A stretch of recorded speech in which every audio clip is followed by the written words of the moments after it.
With regard to the rather generous description of my background that's just been given, earlier this year I was bemused when, in his diary of a foreign minister, Bob Carr declared, and let me quote his precise wording here, "Paul Monk, I think, is one of Australia's best intellectuals. No, the best."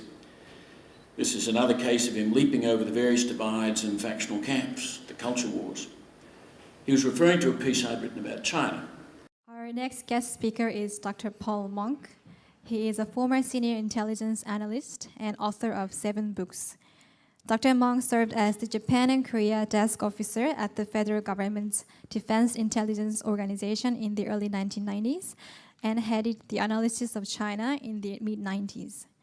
As a well-known commentator on international affairs, his articles have featured in several of the nation's major newspapers, including the Australian Financial Review, and The Age.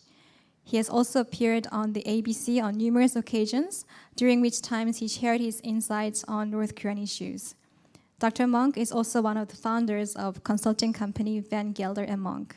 Now I'd like to invite Dr. Monk to the lectern. One of the first reports I was asked to write was on China's claims in the South China Sea. Another was on the prospects for China's economic reforms in the wake of the Tiananmen crackdown and the deposing of Zhao Ziyang. I had to become well-versed in the agreement between the UK and China over the transition in Hong Kong. I read up on the nature and strengths of the Japanese economy and the history of Taiwan. But I also, from day one, was thrown into thinking about North Korea and the possibilities for Korean reunification. Insightful article published last week in The Australian by Dr. Paul Monk, who just put some good, clear thinking and sense into these issues. And he joins us now live from Melbourne. Thanks very much for joining us, Paul. How do we pick apart those separate views? I think with difficulty, but it has to start with honesty. Now, the difficulty is you can be honest, but from a basis of ignorance, and that can contribute to further misunderstanding and conflict. Yep. And at the moment, one of the difficulties is we have quite recently acquired a substantial Muslim population against a background where we never used to have one, and most people are unfamiliar with Islam. They see it as strange and foreign, and when alarming things occur, mostly abroad, they don't know quite what to make of it. And that's why I appreciate your clarity. It takes a bit of courage to weigh into these issues, but I really appreciate your contribution, Paul Monk, and thanks for joining us on Viewpoint tonight. Thank you very much, Chris. It's a pleasure to contribute. Good afternoon. My name's Paul Monk.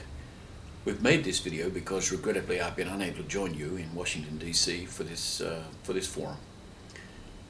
What I'd like to do is step you through why we've done this project at all, by way of welcoming you and setting the stage for what I believe will be 2 hours of quite fascinating presentation and discussion.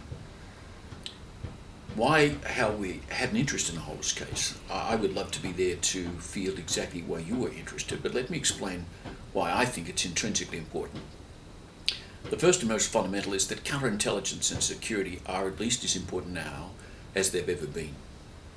And the study of the controversy, let's say, about Roger Hollis is a great case study in counterintelligence and reasoning. Where exactly is the flaw in this argument? And all we want to accomplish in today's 2-hour forum is to step through this with you so that you can all go away saying, I now understand clearly what the case for the prosecution is. And probably with a list of questions, we'd say, well, if I'm to become convinced that in fact Hollis was a Soviet mole, then I need to cross-check, or I think somebody needs to cross-check, a specific set of claims. For a long time, people have suspected that Australia's premier intelligence agency, ASIO, was penetrated by one or more Soviet moles during the last decade of the Cold War, although this has never been officially acknowledged.